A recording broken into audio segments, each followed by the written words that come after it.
Karin dari Banjarmasin. Di Banjarmasin, Ulun biasa menggunakan bahasa Banjar untuk berbincang dengan teman-teman. Tapi apakah kalian tahu bahasa Banjar itu dan di mana saja sih bahasa Banjar tersebar? Apa itu bahasa Banjar? Bahasa Banjar merupakan salah satu bahasa yang termasuk dalam rumpun bahasa Austronesia dan turunan dari bahasa Melayu. Pada zaman dahulu, masyarakat Banjar menggunakan bahasa Melayu Banjar yang ditulis dengan aksara Arab untuk berkomunikasi sehari-hari, seperti berpidato dan menulis. Selanjutnya ada persebaran penutur bahasa Banjar. Nah, penutur utama bahasa Banjar ini terletak di Kalimantan Selatan. Selain di Kalimantan Selatan, bahasa Banjar juga dituturkan oleh sebagian besar Provinsi Kalimantan Tengah, Riau, Kepulauan Riau, hingga sebagian kecil Pulau Sumatera. Bahasa Banjar terbagi menjadi dua dialek besar, yaitu Banjar Hulu dan Banjar Kuala. Dialek bahasa Banjar Hulu, atau yang juga dikenal sebagai bahasa Melayu Hulu Sungai, diyakini digunakan sebagai alat komunikasi di wilayah Hulu Sungai sejak abad ke-4 atau awal abad ke-7. Bahasa Banjar Hulu mengalami perkembangan dan pengaruh dari lingkungannya seiring waktu. Tentu saja tidak terlepas dari pengaruh bahasa-bahasa lain. Pengaruh yang paling utama berasal dari bahasa-bahasa yang telah digunakan selama berabad-abad dan telah memberikan dampak pada penutur asli bahasa Banjar Hulu secara umum. Dialek Banjar Hulu yang digunakan oleh orang Banjar yang tersebar di daerah hulu atau penghuluan yang berada dalam suatu ruangan geografis tertentu, seperti di daerah Hulu Sungai Tengah, Hulu Sungai Selatan, Hulu Sungai Utara, Balangan, Tanah Laut, Kota Baru, dan Tapin. Dialek Banjar Hulu ini hanya memiliki 3 huruf vokal, yaitu A, I, dan U, dan tidak memiliki huruf vokal E dan O. Makanya, dalam penyebutan di dialek Banjar Hulu ini, contohnya sepeda menjadi sapida, motor menjadi mutur. Kemudian ada dialek Banjar Kuala. Dialek Banjar Kuala ini merujuk kepada sebuah dialek dari bahasa Banjar yang tersebar luas di wilayah perdagangan dan komunikasi, terutama di Kalimantan Selatan. Penetapan kota Banjarmasin sebagai pusat perdagangan dan kegiatan ekonomi sekitar tahun 1526 menjadi faktor utama dalam membuka kawasan bahasa Banjar Kuala ini.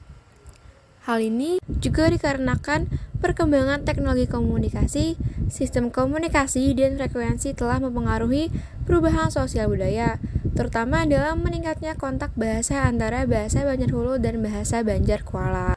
Untuk huruf vokalnya sendiri, dialek Banjar Kuala ini memiliki 5 huruf vokal, yaitu A, I, U, E, dan O.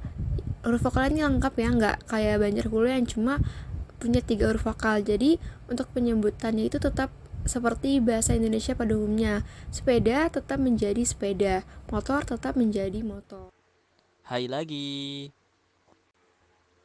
Ulun Brio kawannya Karin.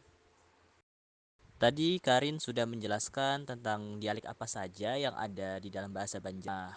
Tapi tahu nggak sih teman-teman kalau bahasa Banjar juga ada ciri kebahasaannya? Oke, ciri kebahasaan dalam bahasa Banjar itu mencakup dua hal. Untuk yang pertama itu adanya sintaksi dan yang kedua cara penyebutan huruf.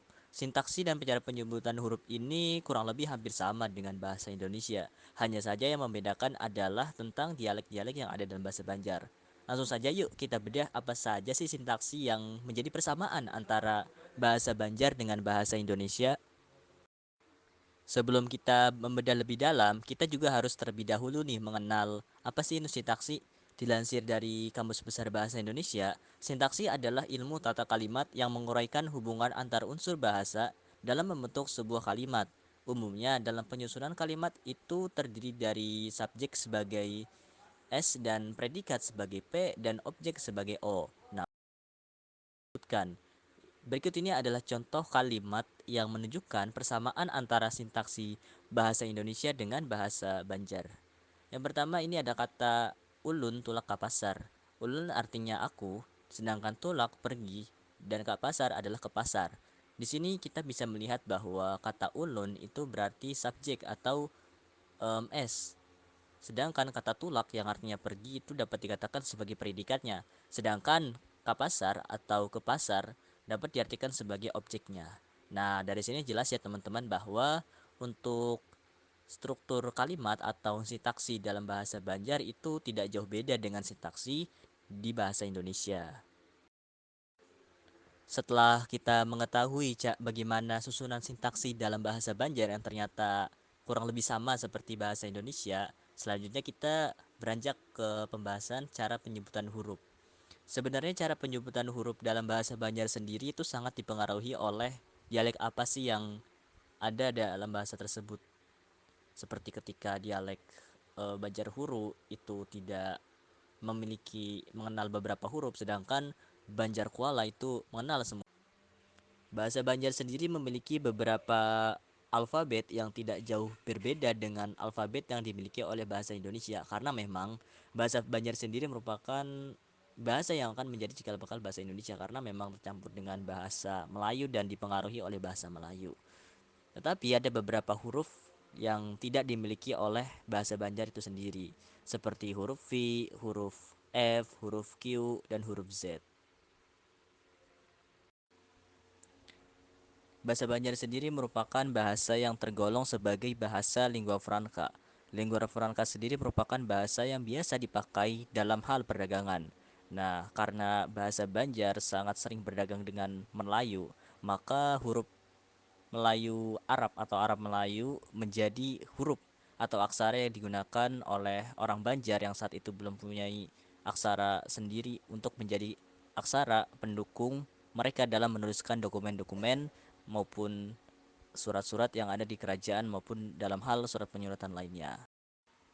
Bahasa Banjar sangat dipengaruhi oleh bahasa-bahasa lainnya. Hal ini disebabkan karena bahasa Banjar selain karena sebagai lingua franca, bahasa Banjar atau suku Banjar juga sering berinteraksi dengan bangsa-bangsa lain. Akibatnya, bangsa-bangsa luar yang menggunakan bahasa mereka sendiri pada akhirnya terserap ke dalam bahasa Banjar. Kurang lebih ada 3 bahasa utama yang menjadi serapan dalam bahasa Banjar.